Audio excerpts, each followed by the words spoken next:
Hello students, I hope you have performed wonderfully in your first board exam and already started your practice for the next paper, that is maths, right? First of all, don't worry about maths paper, focus on your preparations. I strongly suggest to revise whole textbook properly with examples because textbook examples are very important for board papers. Now for basic maths, students, you must prepare these 5 chapters properly because they include more than 60 marks. And for standard maths, student, you must prepare these 7 chapters properly. They also include 60 marks.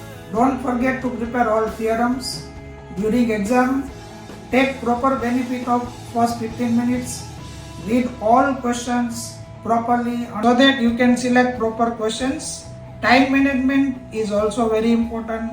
So take care. You must complete each section in proper time.